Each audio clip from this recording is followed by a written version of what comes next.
بسم الله الرحمن الرحيم. الحديث 20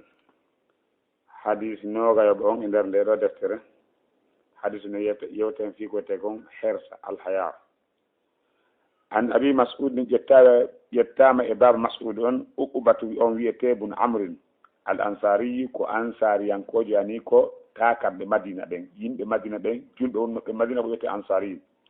البدري بدري ينكو جاني تواد بدري oɗo ko jawa tawaɗo badri oɗo karama ko joteɗo ukubatu bun amrin ko neɗɗo mo madina ko tawanoɗo kadi ka jihadi badri qala wi qala rasulullahi sallllahu alayhi wa sallam elaɗo allah maki inna mimma adraka annasu no jeeya e ko yimɓe ɓen hewtiti min kala min no bo wat immorde e konnguɗi annabakal ula attinoɓe ida lam tastahi si tawi a hersiraali huugol ngal ɗon golla tawi ngal hersinaki fasna ama siita huu no faadiraɗa o wo ko firogoo noon firo ɗimmo ngon ida lam tastahi si tawi an a hersata an wona a hulowo hersa fasna ama siita huu kala ko faalaɗa donc haray si tawi hersa iwi e neɗɗo hare mo hulata herta waɗa ko faala hare hunde kanko hirnanaki mo donc oɗo hadis tindini e wonde wono jeeya e konnguɗi ko yimɓe ɓen wowlata hara ɗin konnguɗi ko konnguɗi annabaɓe attinoɓe saria men on kadi ari jaɓi wonde so tawi neɗɗo himo gollude gollal ngal hersinaki yo hu kala gollal ngal o gollata sa hersinaki l'islam hu ɗum ko firogono oya firo wo si tawi annina a herso wona a hulowo hersa waɗi ko faalaɗa o ko ɗum waɗi hannde jiwɓe non ɗon waɗi ko faala o sukaɓe ɓen waɗi ko faala o wadde ko faala o kulol ala hersa ala yo Allah jattinɓe seytan an abi mas'ud ƴettani baba al mas'ud on uqbata bun amri ɓiɗɗo amri on al ansari yankojo al badri yankojo qaalo wi qala rasulullahi sallllahu alih w sallama nelaɗo allah jang so ɗum maaki ida lam tastahi e gani inna mima adraka annasu no jeeya e ko yimɓe ɓen hewtiti min kalamin nubuwat immode konnguɗi annabako al ula attingu ida lam tastahi si tawi a hertata fasna ama fiita hu ko falda o rawahu boukhari donc an abi mas'udin ƴettama e baba mas'ud on uqubato wiyete bun amri ɓiɗɗo amri on al ansari yankojo al badri yankojo tawanoɗo badri radiallahu anhu qala wi qala rasulullahi sallllahu alayhi wa sallama inna mimma adraka annasu no jeeya e ko yimɓe ɓe hewtiti min kalamin nubuwat immorde konnguɗi annabakal ula attingu ida lam tastahi si tawi an a hertata fasna ama siita hu kala ko faalaɗa ɓahina a hersowo min noon wo ko firogi ɗifiraɗon ida lam tastahi si tawi gollal ngal gollatagal wona hersiningal fasnama siita huno faalida o ɓayna hersiningal andi ko moƴƴi donc ko firo ngo no oya firo ida lam tastahi si tawi na a hersowo an gona a huuɗowo hersa a hulata Allah hersata yimɓe ɓen fasnama siita hu ko faalda o an ɗa ko a bandi 100% rawa boukhari donc yo lokku en hersa aray angal hersa kan no hulɓini hay hunde ɓorali ɓe ɓiɓɓe men hannde si wona angal ko wiyete hersa yeeso subahana jattinɓe seytan e nelaɗo maki ala yaha subatu minal iman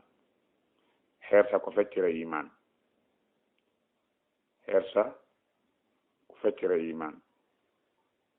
donc hersa kan e iman on koko siŋodiri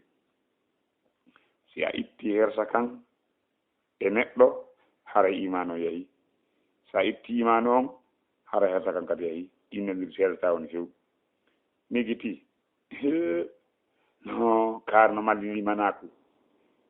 aɗa yi sukani hanki on no mallimanaku kono o hersata woni few ahi ara iman o honto woni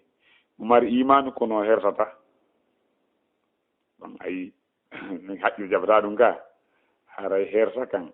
hina noon yo haɗu goɗɗo ƴantugol haqqi e muɗum wona e hersa kan haɗu goɗɗo landagol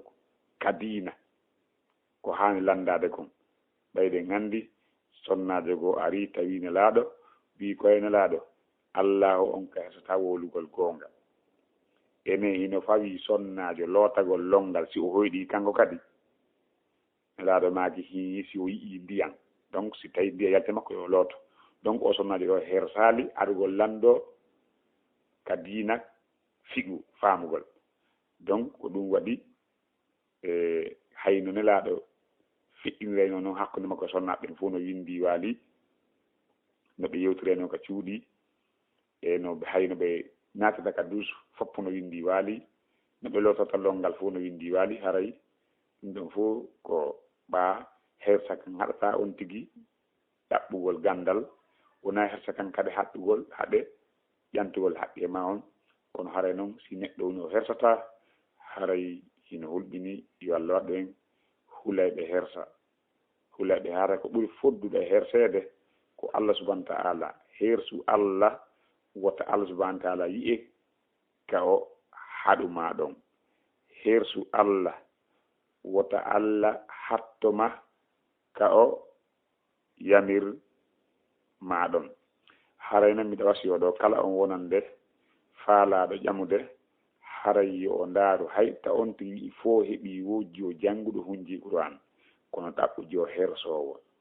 si tawi Allah hokkima hersowo ko neeɓi o ko neeɓi o bonnade ñande o bonno o ala ɗum anda si on ɗum si on tigi hersay a ala tun yiyaka anda o bonni si on tigi hersay a waajike mo o jaɓay haray Allah subhanahu wa ta'ala hokki en ko wiyete kon kulol e hersa ko ɗo woni nelaɗo ɗo hadis yo Allah hawne sawaba o nelaɗo maki hadis on